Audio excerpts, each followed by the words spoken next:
L'HP Média, la chaîne qui vous édifie.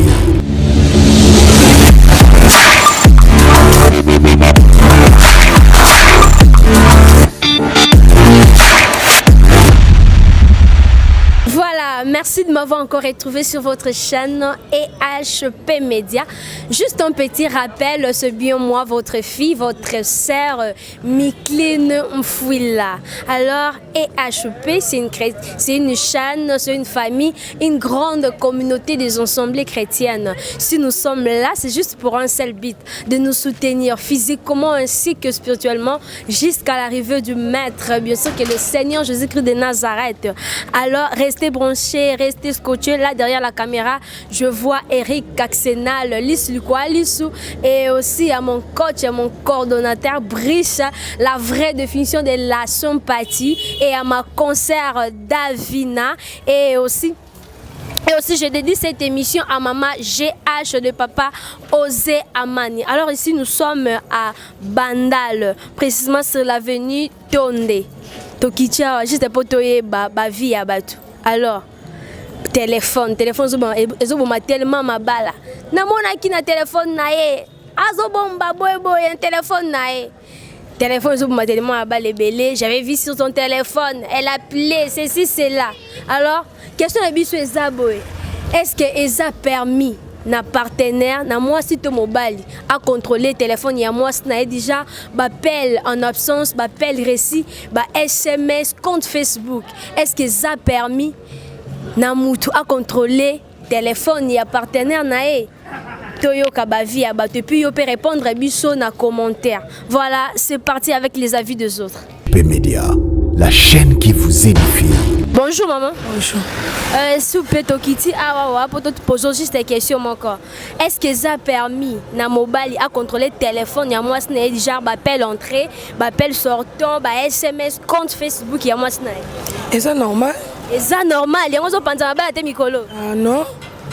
Normal par rapport à ni parce que ba panza ba la makasi. Atala ya taki téléphone na ye na moi ki ba makambo belé. Bolingani. On mi déjà bon moko. Et panza mabala ndeni. Et panza mabala c'est que ye kuna yibaka yango epanza neti ngai epanza nango te na téléphone mobile na porta téléphone nanga parce que otala ba téléphone et bisa ko pa mbale belé tu ko bala ba benga ki aki na kope mobo esko yo tali bo ezaki moi c'est puis quoi neni copite kope yango yebake ebi pekake azala mwasi kope ebi te azala mwasi. Donc est-ce bon na yo eza permis mobile à téléphone à contrôler téléphone ya moi? C'est normal. D'accord, merci beaucoup. l'HP Média, la chaîne qui vous édifie. Bonjour tonton. Bonjour. Voilà, question de M. Zali. Est-ce que ça a permis na mobile à contrôler le téléphone à moi snae déjà appel entrée, appel sortant et puis à SMS compte Facebook à moi snae ça permis? Bon, ceux qui tout ça marié, ceux qui tout ça marié quoi, ceux qui ont moi ça libala là on contrôler. Mais ceux qui moi si na kaka au bas si na bisoka ko ka tout ça na ba on a mokilo. Na contrôler té. Nous avons tout genre de relations, fiançailles et puis mariés. Et ça permis. Déjà, ça permis pour nous. Et ça permis. Pour contrôler tout moi, si vous pas contrôler en aide. Oh, donc ça permis parce que vous avez contrôler des ayo. Ah, vous avez contrôler à Binobasi. Non, mais question est. Qu'est-ce que la réponse ça pour moi on a ici donc. Il y a mi balle monsieur souper. Elle ne va porter la l'offre là-bas. Et à ce moment-ci, on va bien faire l'année. Là, on a bien y la chombo. À Panza Beta. Bon, on va donc, si vous avez contrôler, et ça peut être pour une incompréhension. Bon, on a eu moi si vous avez bien placé dans ça, soit capable de yamba ne pas. Soit bang en italien, soit bang en ingate, soit de la même morale. À yamba celui qui appelle. Combien de monde qui a permis le conseil européen ça peut contrôler le téléphone va partenaire na pour créer un problème belé. Ah, conseil à l'offre na Congo pour nous appeler ça conseil on a évité. On va monsieur va Ipman bon on a évité. On va monsieur va Golbert, on va monsieur va Ken. Ya kangara na suka bendi. Pour nga ina évité bon la conseil pour ka ba oya nga ba ninga o ba yokanga. Ba tika contrôler ba chombo basi. D'accord, merci beaucoup. l'HP Média, la chaîne qui vous édifie. Bonjour maman. Bonjour. Voilà, question de Lusso et Zaboé. Est-ce que ça a permis dans mobile à contrôler le téléphone? Il y a moi du genre appel entrée, appel sortant, SMS, puis quand tu fais Facebook, il y a moi est-ce que ça a permis? Bon, pour Nangai, ils ont permis de contrôler le téléphone, même en balle, pour éviter des problèmes. Pour Nangai, pour beaucoup de bébés, ils ont coupé la mambouane. Et ça appelle monsieur côté au monde mutabing mobile no azane moi si na été mais à se présenter gaza moi ça bon yo so moi si oyamba kiango ozo moi té tam subo zalena bino bien après oyo beba na pam pour nanga ils a permis même yambal même ya moi si ko contrôler l'appel ils a permis pour nanga selon ngai donc pour na ils a permis alors conseil au ko payer ça peut pas tout ba contrôler ba téléphone ba partenaire na bango. Pour un conseil, on peut savoir Batika, c'est pas permis à contrôler téléphone à mobile, téléphone à moi si bon c'est pas bien pour n'engager. D'accord, merci. Bonjour tonton. Bonjour Yaya. Voilà, question de monsieur Zabo. Est-ce que ça a permis na mobile à contrôler téléphone il y a moi c'est déjà appel entrée, appel sortie, SMS et puis compte Facebook il y a moi c'est ça permis. Bon, moi je ne vois pas et loko eza makash wanate. C'est normal tant que batubaza soit moi sina mobile, ce sont comme des amis. Alors bako se cacher et l'autre côté, c'est normal le mobile à contrôler vu que moi sinaye je crois ayebi que non téléphone nanga ndenge nazo utiliser un problème exact c'est normal à compétition mobile na contrôler en moi je ne vois pas ce qui est difficile vraiment là. Toi tu vois pas ce qui est difficile mais pendant la relation belé peut être mobile côté musala ba benga ki puis moi ça genre ndenga mabe et ko pendant relation na wana yo. Bon là ça demande seulement fidélité parce que so moi je suis déjà fidèle moi je ne crois pas que non là il peut y avoir un problème mais une fois que non moi si déjà fidélité. C'est pourquoi vous vous retrouvez parfois. Ma balawa nezo panzana. Ok, d'accord. Alors conseil nous et kozala nini et pas bateau baba kinga na kotala téléphone en bas na ngati na boy na belle attention na boy pas problème. Toi le problème est que la fidélité surtout. La fidélité. Oui. D'accord. Quand tu es fidèle, moi je vois pas comment il peut y avoir un problème. Juste la fidélité, c'est tout ce que je peux donner comme conseil. D'accord, merci beaucoup. Bonjour maman. Bonjour. Comment on Comment on a Silando? Oza liboso ya caméra EHP une chaîne chrétienne. Que mutuna biso ezaboué. Est-ce que ça a permis na partenaire à contrôler téléphone ya moi sinae du genre appel entrée, appel sortie, SMS, compte Facebook ya moi sinae. Bon. Et ça a permis qu'on peut ça peut permettre. Pour ceux qui sont fidèles na moi sinon ce partenaire na yo au boya pour année. Mais baboya ka aza infidèle aza baba gauche à droite c'est on aza ko boya basi ma téléphone pour découvrir ba kamunae yango baboya ka. Voilà, alors pour na bato ba bomba ba téléphone bango jalousement zo cacher téléphone na ndaku téléphone ne ka mpandi yo pona yo lobani. Tant bomba téléphone na est-ce que ça quoi malade? Aza ambeto hôpital les 5 qui bayamba appel na sur moi ça découvrir après qui azaki na ba gauche à droite once ko lobani au moins déjà ka ndenge moko tant quoi aux ambeto hôpital wando peut ça moi sur téléphone ayamba appel entrer comme sortir na yo yango to monien tant on vivre na monde où il y a mariage tout dans mariage entre deux partenaires tous à la ba cache tous à la ba vérité. Pour ce que mon a découvert après, il y a un homme qui a porte na kata foyer. Vous allez clair na partenaire na yo, qu'on peut qu'on m'appelle na yo pour qu'on m'appelle na yo et poser problème ti. Pour vous allez bien. Ma partenaire m'soro maele. Ensuite il me rend moi si a commis combat kamane mo pichu. Siko bongo yo lobani, ba bomba pour na yo lobani. Tant yo commis pichu, au déplacé qui appelle les côtés. mwasi ayambi ayoki mobali ngonga mwasi après o défendre nini olobaki ezalaki mwasi ne moto ayambaki appel ou soki mobali ne moto ayambaki appel te comment numéro ndenge ezaleli et en plus expliquer partenaire na yo problème ndenge ezali po kokosa oyo mte créer kaka makambo ebele na bafoyer po soki partenaire on a découvert kokosaka ye au moins te créer ba problème et on peut faire la cas clair. Alors yo pona yo conseil yo ko pesa na ba couple fidélité kaka. Nous allons clair, nous allons honnête entre les deux partenaires, c'est tout. D'accord, merci beaucoup maman. Bonjour monsieur. Oui, bonjour madame. Comment on est? Oui, je m'appelle Berbalambala. Ok, merci. Aozali Bosso et micro et EHP Média, une chaîne chrétienne. Motuna biso ezaboé. Est-ce que ça permis na mobile topé moi si à contrôler téléphone? Il y a partenaire n'a déjà appel sortant, appel entrant, SMS, compte Facebook, ça permis? Bon, je dirais que ça l'a permis ou pas, tu éviteras souvent que Moutaz a la blessé na eloko akokuta na wakati. Okoki kotala na yo. Ceux qui sincérité en amour, c'est pas mauvais.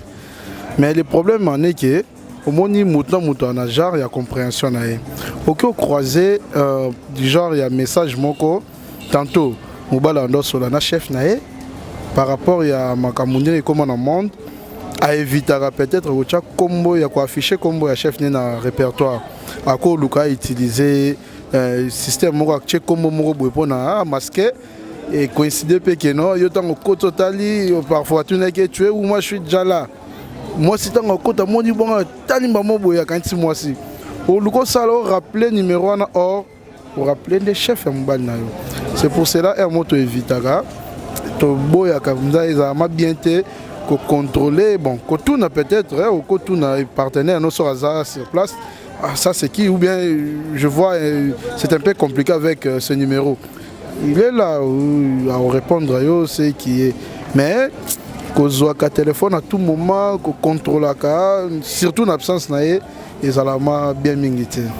Donc pour moi, je dirais que non, c'est pas pire. Non. Alors, ce qui n'est pas problème, et que moi ça joue téléphone presque parce que on masqué numéro et à chef nayo. Alors ce qui problème, on tombé malade peut-être, moi ça joue téléphone non presquement à mon numéro wana au cachet qui wana et ko ben écrire le problème. Ce qui est numéro moi et à chef non mais pourquoi on masqué combo? En fait, au monde na vie d'être vivant. À des fois il ne faut pas se cacher des choses. Les ambulants mususu oh, ils ont un principe. Le principe, alors, on ne peut pas chercher à mélanger ou à payer les candidats de Toloba. Donc, tant qu'on a un salle, ou bien tant qu'on a un numéro, on a rappelé, mais il faut être important, ce numéro, on a bien gagné. Il y a un thème pour que Oyo peut-être réponse moi ma Oyo déranger. Tika kolo téléphone et un téléphone ou soit ce que sa femme légitime nae, tu peux répondre pour nous ça position ou kaya mobile no azanango. Son ban azambe hôpital qu'il n'est pas à mesure. Il y a décroché Oko Yambalo, oui, s'il vous plaît, monsieur tel est à l'hôpital, là ça se comprend. Mais ce que les Japonais Koyamba, Kokoma, na cadre Zoua, là ça devient un peu un problème. Hein? Ceux qui sont en couple, en réalité, c'est comme tout le monde encore.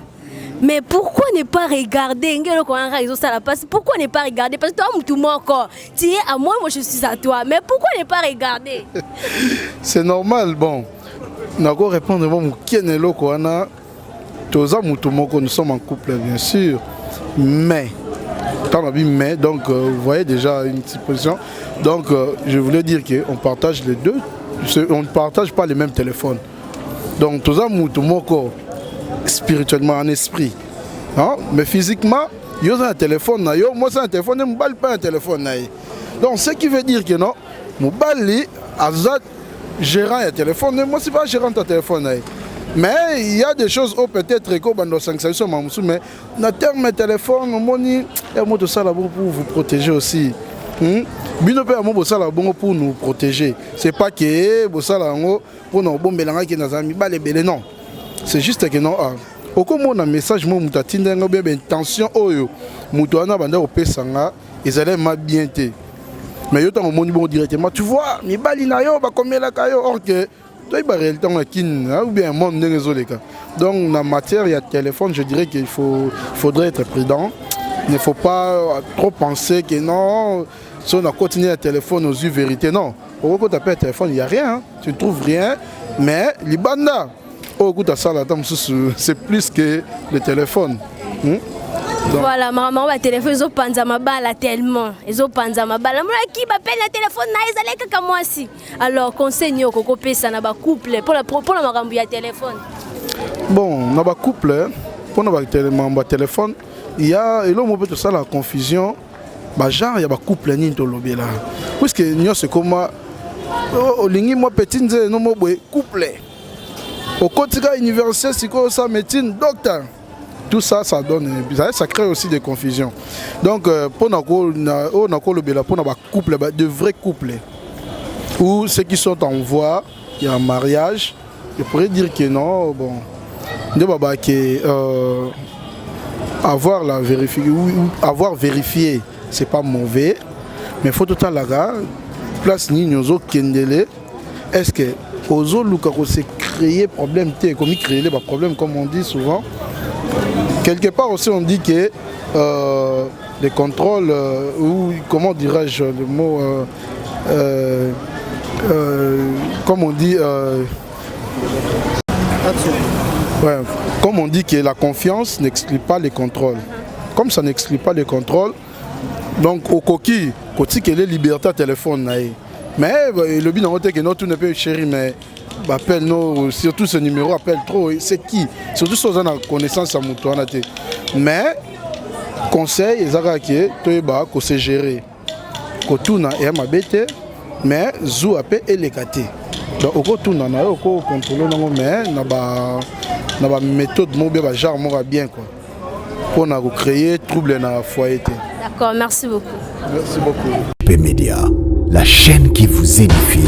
Voilà, j'espère que vous qui ba vie à bateau à propos de la question de Tunaki. J'espère que boyo qui tout tamboussi micro batu ba lobby tellement. J'espère que boyo qui ba vie alors donc la paix à vie na yo na commentaire. Vous étiez là nombreux pour nous suivre. Un grand merci à vous tous et surtout vos alaka branchés, vos rester scotchés. Tous alaka on a pour tous se soutenir et HP et Zawana pour na soutien Abisso physiquement ainsi que spirituellement jusqu'à l'arrivée du maître. Tout ça quand pour se soutenir. Alors boki ba vie à bateau à propos de la question est-ce que ça a permis na moi si topé mobile à contrôler téléphone il y a partenaire nae boki ba vie à bateau tous la paix à vie na yo na ba commenter. Alors derrière la caméra je vois Eric Axena liso le cola liso il était là toujours à tambola sa caméra mon salam ma casse en tout cas coup de chapeau à toi Eric Axena. Est-ce que ça a permis na moi ce mobile à contrôler téléphone il y a partenaire nae? Pour moi je dirais oui si à la confiance, mais qu'est-ce qu'il y a caché là? S'il y a la confiance de ta partenaire, tu as la confiance de ton partenaire, pourquoi cacher? Pourquoi cacher? Alors ce qui est problème, yo bon ba téléphone no cache. Yo zo téléphone no numéro ya tanti mo ozo comme le numéro ya Eric. Numéro ya Eric ozo comme le numéro ya Nadine Atayo Moko. En tout cas pour moi, il y a rien à cacher hein. Pour moi, il y a rien à cacher parce que tous en couple, nous sommes une seule personne. Alors pourquoi c'est cacher des choses? Pourquoi c'est cacher des choses? Ceux qui cachent les alliés, c'est que ma compère m'a besoin. Voilà, c'est ça. Alors merci Nabi Nos Bozaki branché, Bozaki tellement ébélé. En tout cas, on vous dit bye bye, à la prochaine.